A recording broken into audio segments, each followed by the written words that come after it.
local organization is helping to provide meals for families in Baltimore who are facing food insecurity, especially as kids head back to school.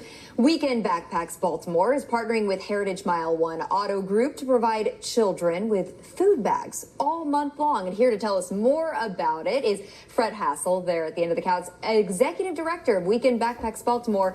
And we've got Amanda Kodeck here, Chief Giving Officer at MileOne Cares. Welcome to both of you. Thank you so much for coming in. We appreciate it. Thanks for having us. Thank you so much. So, first of all, let's talk about this. I mean, we've got the display of food. What is this? What is this program? Sure. So Weekend Backpacks is a food insecurity charity, and that can mean a lot of different things. But for us, it means that we want to help those 1 in 3 kids throughout Baltimore City that don't have enough food to eat regularly. These are kids that don't know where their next meal is going to come from. Now, during the school year, these kids have access to free breakfast and lunch programs, which are amazing. But unfortunately, when Friday afternoon comes around, they enter into that stretch of the weekend where they don't necessarily have access to food. So over a decade ago, our founder wanted to fix that problem, and we began packing perishable or bags of non-perishable food items, about 10 pounds in each bag, to distribute to 50 partner schools throughout the city now. So we send out about 2,000 bags each week to make sure that these kids and their families can get ready over the weekend and return to school on Monday ready to learn. And that is so crucial. I mean, that's just the fundamental. You can't learn if you're hungry, right? Exactly. So Amanda, how are you guys now, your organization, how have you gotten involved? Sure. So as you mentioned, I oversee MileOne Cares, which is the philanthropic arm of MileOne Auto Group. Locally, we're Heritage. And we do a ton of giving in the communities where we have dealerships. And so we really wanted to do something not only for the community, but also we love Weekend Backpacks. We've partnered with them before, and we wanted to really make a huge impact.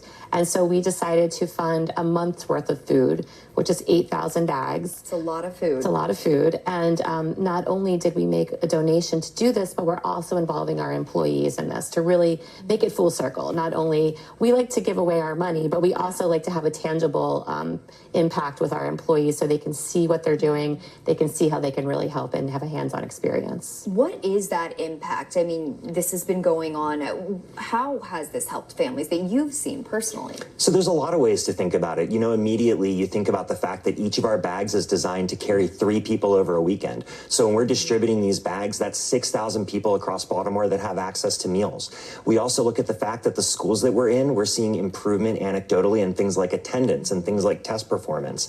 And ultimately, at the end of the day, you're delivering a product that shows people that the community cares, that there are a group of people out there beyond maybe just their immediate family that want to make sure that they succeed in life. And that's why it's so important to bring a business like Heritage MileOne into this, because it demonstrates that not only do they want to have customers, they want their customers to know that they actually care about their lives. So for the families who are interested in, receiving some of this, how do they do that? Absolutely. So we work with 50 schools throughout Baltimore that have partnered with us. What we recommend anybody out there who's in need of this type of support do is go talk to folks like community school coordinators within their schools, because they're the ones who are going to let you know what resources are available out there. We're always looking for new schools to partnership, but first and foremost for us, we always want to make sure that we can be there for our existing partners. We never want to leave anyone behind. All right. Well, an amazing effort. Fred, Amanda, thank you so much for coming in and telling us about it. We appreciate it. Thank you. Thank you so much. Yeah.